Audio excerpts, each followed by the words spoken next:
Sagittarius, welcome to your life path reading for April and May 2019. It's Raina. I did this back in March, and now I'm back for one covering the months of April and May. And I just, on the fly, devised a reading, a spread. So hopefully I can remember it as I, okay. Yeah, it's very simple. It's just a 4-card deal.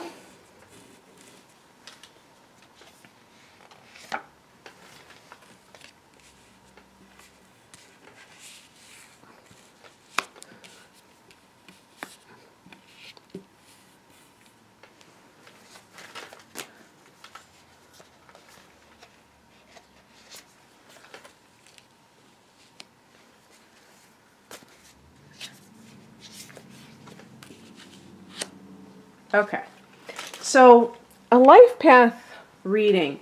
This is not the same as when I do life path readings privately.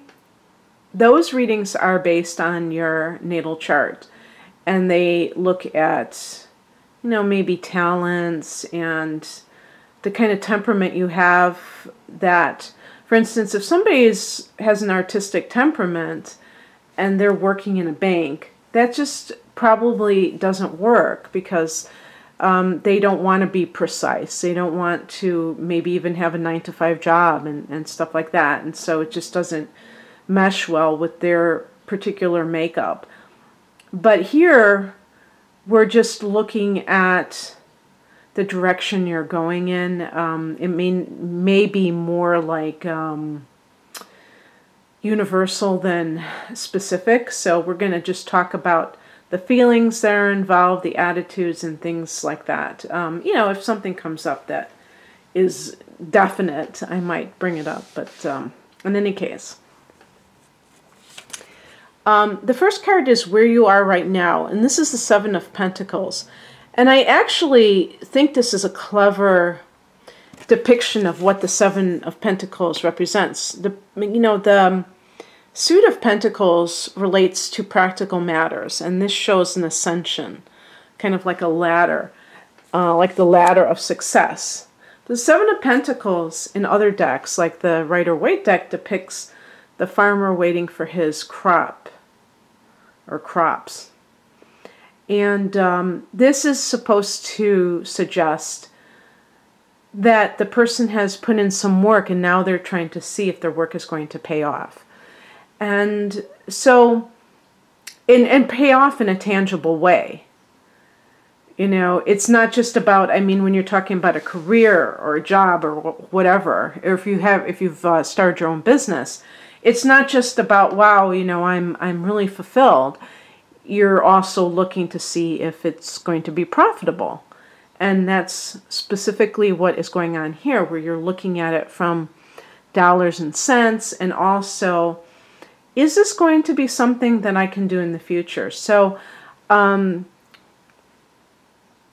what I see here, is that Sagittarius, you are assessing something. So again, this could be, well, I got a degree in teaching, and I have, I've gone through student teaching, and now I'm trying to see if I put in all this energy. Is this something that I'm going to be able to get a job? Well, if you get hired, then the answer to that is yes. And if you have started a business and maybe you haven't turned a profit yet, you're saying to yourself, well, I keep waiting and I'm not sure what else to do. I've tried so much. I've tried to really put a lot of energy into this. But there is this thing of needing patience, okay? And the second card is where you want to be. So this is your aspirations. This is the 2 of Swords. Typically, when we see this card, I would say that you're trying to make a decision between something. In this particular context, and very interestingly, in this deck, they show the Sun, which is kind of your aspirations as well. This, to me, is that you may be even trying to have 2 different careers. Or I don't like to use the word career. Let's just say occupations or two different income streams, if you will, and that you don't want to have to choose necessarily. This could be with your intellect versus physical work. And all the mutable signs are called dual signs. So the two, that actual Roman numeral 2, that's what the symbol is for Gemini, which is another mutable sign in the opposite sign of Sagittarius. So this can be, to me, a sense of even like flexibility, where you're able to go back and forth between two things, or that you are able to receive money from more than one source, and you're using your mind in order to get there.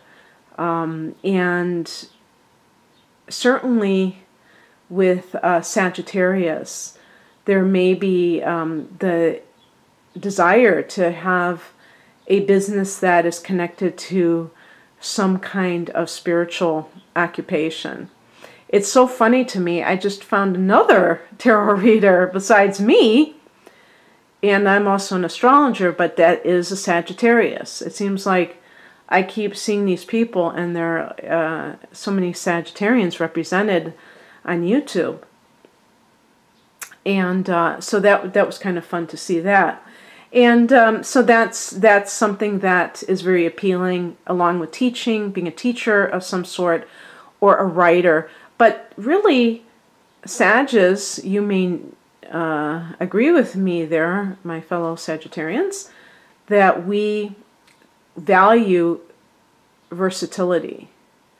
And so with the Two of Swords, having more than one area of study may be something that you can parlay into a career. And maybe it could be like combined into one type of an area. Like, for instance, I'm very interested in spirituality, but I'm also interested in alternative nutrition. And there's actually a book called Spiritual Nutrition that I own.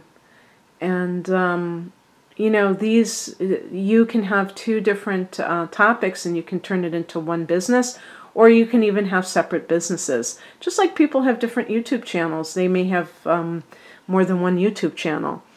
But definitely something that uses your mind, and you have such a fine mind and a flexible mind. So by all means, if that's something that you aspire to, don't allow yourself to get sidetracked. Because fire signs, going back to that first card, do not tend to have a lot of patience. And it's funny, because of our enthusiasm. We really want things to happen, and we want them. And in April, specifically, we have the nice benefit of having most of the month having the sun in a good, well, I was going to say a good angle, but a friendly angle to us, a trine. Aries is a fellow fire sign, so that can make things easier as well to achieve. This is how to get there. This is the Judgment card. Now, in this particular context, I would say two things. First of all, good judgment. And good judgment transcends making the right decision, because how do we know that in the moment? One of the ideas of the Seven of Pentacles is that it takes time to see things develop. So it's not like you're going to instantly know if what you have started is going to pay off. But if you are looking for a green light, you can find one in April, Sag, in the earlier part of the month. Mercury has gone direct, and now the sun is in Aries, and this may be a good time if you already have an idea, obviously. And the Judgment card is about sensing what is the right time to do something, and when, to strike when the iron is hot. And this really requires that you know yourself. And some people are still quite unsure about whether or not they are able to do what they want to do. They may feel like they have something that is keeping them from doing certain things, and that's not necessarily the case. Sometimes these are self-imposed types of limitations. But having, being able to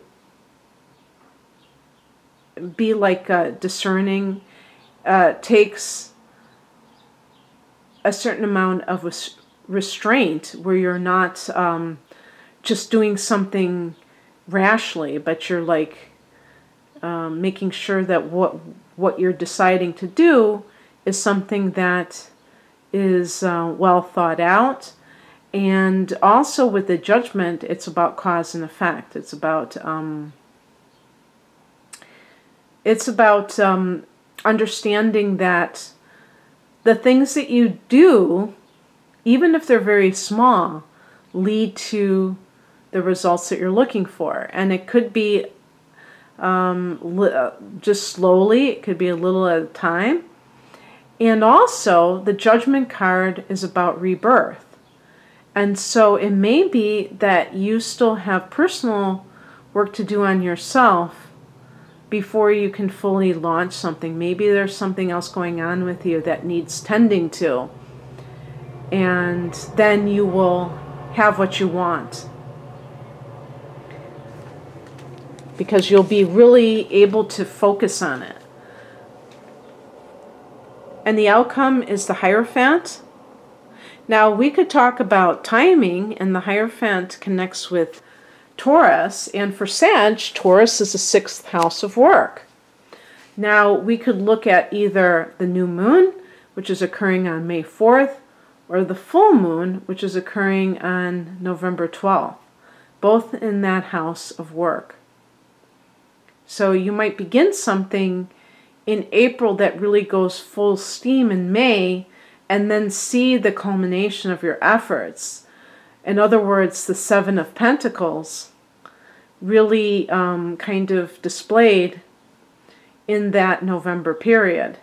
The other thing about the Hierophant is that it's a card of convention and of tradition, I would say. So it's not necessarily about doing something very out of the box. Therefore, this can mean that if you are trying to launch a business, that you look at how it is done in the field that you're, because it could be, if your business is internet based, then you would have to do things maybe differently in terms of marketing and stuff than if you're have a physical business. And that you look to people who have already been there and done that, and are able to respect their views and to gain insights from others. Sages tend to be rebellious. We tend to be people, we're independent and we want to do things on our own, and I think that's great. But I also do believe sometimes that we need to kind of see how other people are doing things, not to copy them, but just to gain insight so that we can do things as thoroughly as we can. And also, but I really think that the timing issue may be what this card is ultimately about. And because of the Taurus being in the 6th house, that really goes along with some of the astrological transits that are coming up for the rest of this year. The other thing, too, is that the Hierophant is about the spiritual. Sometimes when you're trying to launch something and looking at those pentacles, it's like, money, money, money. But you can get so hung up on that angle that you're forgetting that there's also the idea of what is the ultimate goal. Is it just about the money, or is there like a spiritual goal of wanting to help others? and not just get too obsessed with the material goal, because that just keeps it very one-dimensional. Okay, that's what I have for you, Sag. So if you like this style of reading and you'd like to, if you're kind of at a crossroads in your life, I do have a natal chart version of the life path reading that I will link below, but I have other types of readings, and if you click on that link, it will take you to my online store anyway, so you can always check that out. But I do wish you an awesome next couple of months, and I hope that they are very fruitful. Take care. Bye.